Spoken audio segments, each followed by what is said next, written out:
Queridos, bom dia, graça e paz. Conta-se a história que durante a construção da Catedral Nacional de Washington, um experiente escultor, um velho escultor, estava fazendo a sua escultura, a sua obra de arte. Um visitante entra naquela catedral e ele se depara com aquele experiente escultor fazendo a obra e ele fica admirado com a magnitude da obra que estava sendo construída.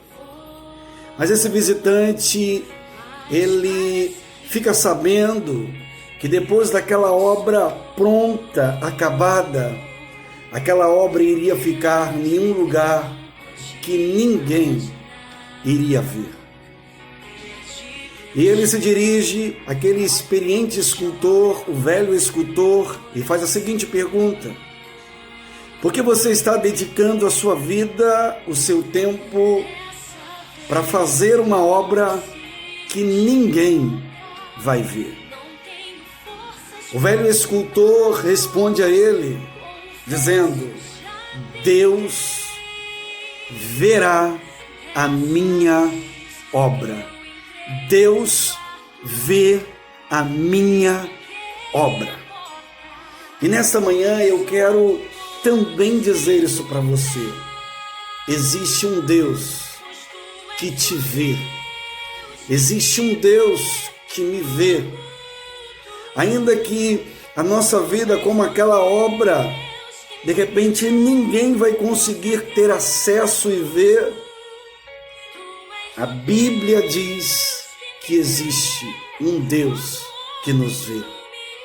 E nessa manhã eu quero deixar aqui essa palavra para você. Como a letra dessa canção que você está ouvindo no fundo, existe um Deus que me vê quando ninguém me vê. Gênesis, capítulo 16, verso 13, diz o seguinte: então ela invocou o nome do Senhor, que lhe falava: tu és o Deus que vê. Pois disse ela: não olhei para esse lugar aquele que me vê. Gênesis capítulo 16 vai contar parte da história da vida de Agar, a serva de Abraão. Ela tem um desentendimento com Sara, sua senhora, e a Bíblia diz que ela sai humilhada da casa de Sara. Sara humilha Agar. O verso 6 diz isso, que ela sai humilhada.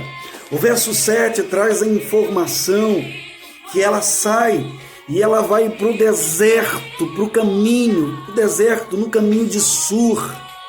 E esse caminho era um caminho que levava para o Egito. E o Egito, na verdade, é o simbolismo do lugar que Deus não quer cada um de nós. Foi do Egito que Deus tirou o seu povo de lá. E Sara está retornando para sua terra natal, porque Agar está retornando para sua terra natal, porque ela era egípcia. Mas a Bíblia diz que no meio dessa situação, ela saindo humilhada, a Bíblia diz no verso 11, e eu quero que você depois leia esse texto de Gênesis capítulo 16, diz o texto: disse-lhe o anjo do Senhor, concebeste e darás à luz a um filho, a quem chamarás Ismael, porque o Senhor te acudiu na tua aflição. Agar saiu humilhada. Agar está no deserto, no lugar de solidão, de escassez. Deserto simboliza provação, aflição, sofrimento. Mas ela diz que no deserto, no meio da aflição dela, existe um Deus que acudiu ela na aflição que ela estava vivendo. Na NVI diz: o Senhor me acudiu no meu sofrimento. E querido, nesta manhã eu quero deixar essa palavra para você. Ainda que o homem não veja você, ainda que algumas vezes as pessoas não notem você, existe um Deus que vê você. Ele vê você na alegria, ele vê você na tristeza, ele vê você todos os dias da sua vida. Ele nos enxerga e nos vê como nós na verdade somos. É por isso que Sara, é por isso que Agar, na verdade, ela diz, no verso 13, Então ela invocou o nome do Senhor, que lhe falava: Tu és o Deus que me vê. Pois disse ela: Não olhei eu nesse lugar para aquele que me vê? E eu quero nessa manhã deixar aqui também essa pergunta para você.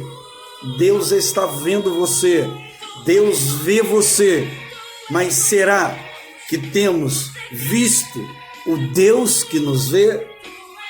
Eu quero deixar essa pergunta para você, para que você possa refletir nessa manhã.